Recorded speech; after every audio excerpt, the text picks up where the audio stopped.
Perangkat NAS pada umumnya terdiri dari beberapa komponen. Yang pertama, drive penyimpanan fisik. Perangkat NAS dapat terdiri dari 2 hingga 5 hard drive yang memberi perangkat tersebut kapasitas penyimpanan bervolume besar. Beberapa drive fisik disusun secara logis sebagai kontainer penyimpanan redundan atau Redundant Storage Containers RAID. RAID adalah teknologi virtualisasi yang mengombinasikan beberapa komponen penyimpanan fisik menjadi satu atau beberapa unit logis. RAID membantu mencadangkan data dan meningkatkan performa. Yang kedua, unit pemroses sentral atau CPU. Perangkat NAS memiliki sebuah CPU yang menyediakan inteligensi dan daya komputasi untuk mengolah sistem file. CPU membaca dan menulis data untuk memproses dan menyajikan file, mengelola beberapa pengguna, dan berintegrasi dengan cloud jika diinginkan. Yang ketiga, sistem operasi. Sistem operasi adalah sebuah antarmuka perangkat lunak antara perangkat keras, perangkat penyimpanan dengan penggunanya. Meskipun penyimpanan yang terhubung ke jaringan kompleks hadir dengan sistem operasinya sendiri, beberapa perangkat yang lebih sederhana mungkin tidak memiliki sistem operasi. Yang keempat, antar muka jaringan. Unit NAS terhubung ke jaringan dengan menggunakan antar muka jaringan. Koneksi jaringan dapat berupa koneksi melalui kabel internet atau Wi-Fi. Banyak perangkat NAS juga memiliki port USB untuk mengisi daya atau menghubungkan perangkat lain ke perangkat NAS. Apa prinsip dasar penyimpanan perangkat NAS? NAS adalah penyimpanan yang terhubung ke jaringan untuk data berbasis file. Terdapat 3 metodologi penyimpanan utama. Yang pertama ada penyimpanan file.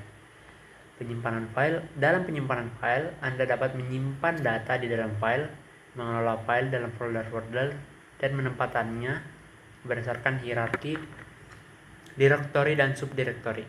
Ini merupakan teknik penyimpanan yang familiar dan populer. Yang kedua ada penyimpanan blok. Penyimpanan blok memecah sebuah file menjadi chunk atau blok yang lebih kecil dan menyimpan masing-masing blok secara terpisah berdasarkan alamat unik. Komputer dapat menyimpan blok dimanapun di dalam perangkat. Sistem operasi server menggunakan alamat unik untuk menyatukan kembali blok-blok tersebut menjadi file. Metodologi ini lebih cepat daripada melihat melalui hierarki untuk mengakses sebuah file. Yang ketiga ada penyimpanan objek. Objek merupakan unit diskret data yang disimpan tanpa hierarki atau struktur. Masing-masing objek berisi data, informasi deskriptif mengenai data atau metadata, dan nomor pengidentifikasi unik. Dengan menggunakan informasi ini, perangkat lunak sistem dapat menemukan data dan mengakses objek.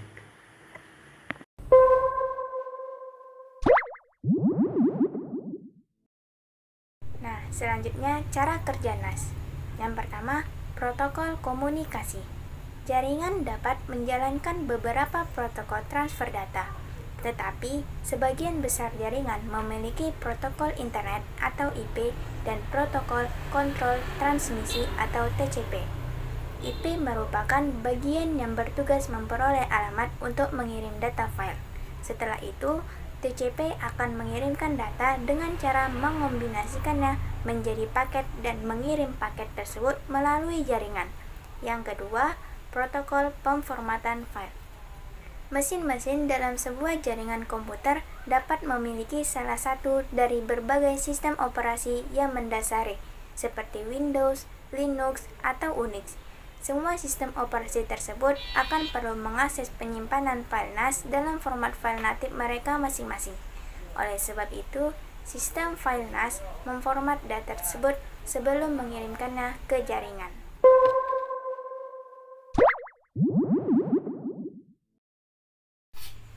Misalnya, terdapat sebuah akses point berupa Wi-Fi. Lalu, ada komputer pusat sebagai pusat server NAS yang berjalan 24 jam non-stop, dan ada 2 komputer desktop sebagai user. Semuanya dalam satu jaringan yang sama, yaitu jaringan Wi-Fi. Karena terdapat pusat satu sistem media, yaitu komputer NAS. Maka, kedua komputer user bisa saling tukar atau menyimpan data ataupun lewat jaringan Wi-Fi sehingga salah satu komputer user mati. Komputer lainnya tetap bisa ambil data lewat komputer NAS.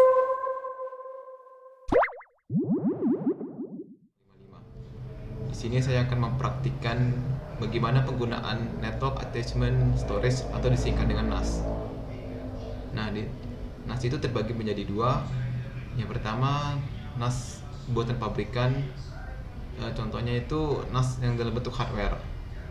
Yang kedua, NAS dalam NAS rakitan sendiri, contohnya berupa operating system seperti TrueNAS dan FreeNAS. Nah, di sini saya akan mempraktikkan bagaimana cara menggunakan FreeNAS. Sebelumnya saya sudah menyiapkan sebuah perangkat laptop dan komputer, access point berupa tethering hotspot Wi-Fi dari HP saya, dan tentunya operating system dari FreeNAS. Oke, pertama-tama saya akan menghubungkan laptop saya dengan access point tethering dari hotspot HP saya, yaitu Galaxy M210568. Selanjutnya, saya akan menjalankan operating system dari FreeNAS. Untuk membuka atau untuk menjalankan lebih dari satu operating system, maka saya membutuhkan aplikasi tambahan, yaitu VirtualBox. Nah, di VirtualBox ini sudah saya install FreeNAS, dan saya juga sudah melakukan setting dan konfigurasi. Salah satu konfigurasi yang terpenting yaitu di bagian storage.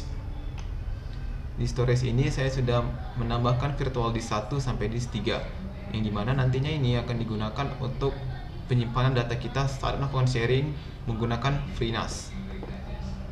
Oke, akan saya jalankan FreeNAS ya. Oke, kita tunggu loading.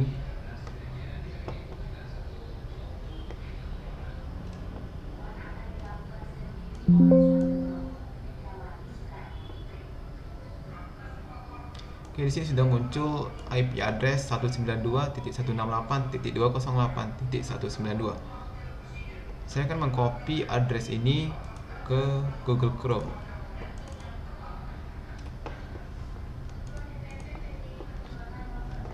Oke, 192.168.20192.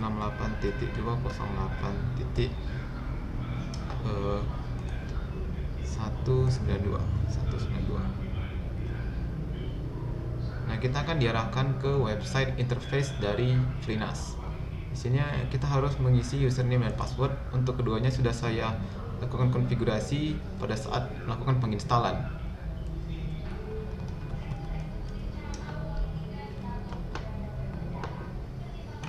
Oke, langkah selanjutnya di bagian storage kita harus membuat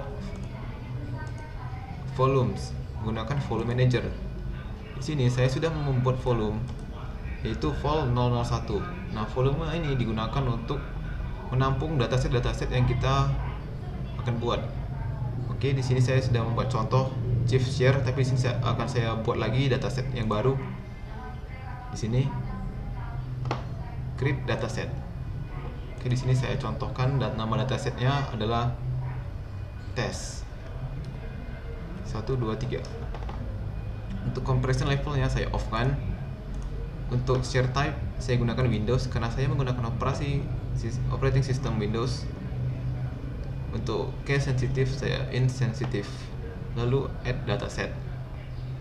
Oke, jadi dataset ini akan digunakan untuk folder yang dimana kita akan melakukan sharing dan berbagi data kepada perangkat lain dalam access point yang sama. Oke, di sini tes 1, 2, 3. Saya akan change permission. Jadi change permission ini digunakan untuk mengatur apakah pengguna mana aja nih yang boleh mengakses folder yang bisa di-sharing tadi. Di sini saya menggunakan untuk user saya gunakan nobody. Untuk group saya gunakan no group. Jadi nobody dan no group ini digunakan untuk supaya orang-orang yang menggunakan akses point yang sama dapat melakukan sharing tanpa dibatasi. Oke, saya menggunakan Windows di sini permission type. Nah, jika kita menggunakan Unix, kita harus men-setting modenya. Tapi ketika kita menggunakan Windows, kita tidak perlu men-setting hal tersebut. Oke, kita change.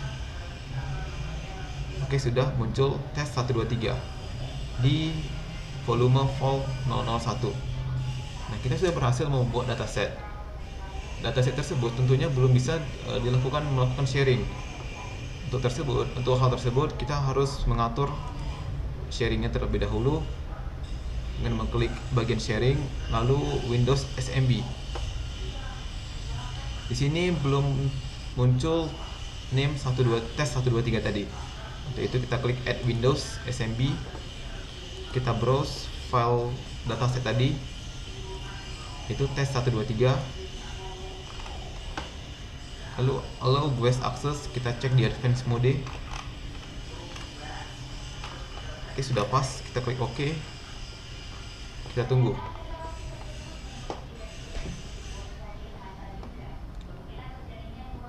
Oke, sudah muncul dataset tes 123 yang dimana sudah bisa melakukan dan berinteraksi sharing dengan pengguna lain. Bisa kita cek melalui file manager dengan mengcopy IP address di bagian network. Oke, di bagian network di sini masih kosong karena belum kita arahkan ke IP address. Saat ini kita arahkan.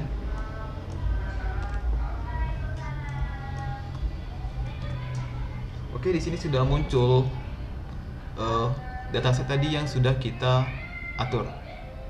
Nah, untuk membuktikan bagaimana pengiriman data, saya akan menggunakan laptop dan komputer secara bersamaan untuk melihat hasil yang lebih nyata. Baik, di sini saya sudah membuka folder di laptop saya, IP address tadi, dan juga di komputer. Di sini bisa dilihat isi dari folder tersebut masih kosong. Nah, saya akan mengisi folder tersebut dengan sebuah file. Saya akan saya akan paste di sini. Oke, sudah muncul yang file ya.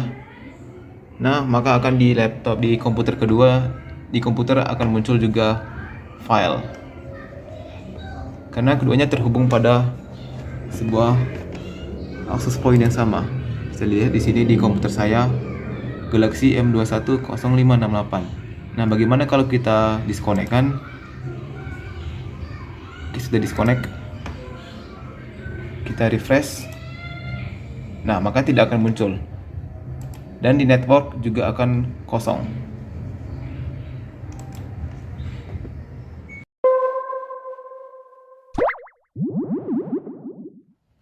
Nah, di sini saya akan menjelaskan kelebihan dan kekurangan NAS. Kelebihan NAS.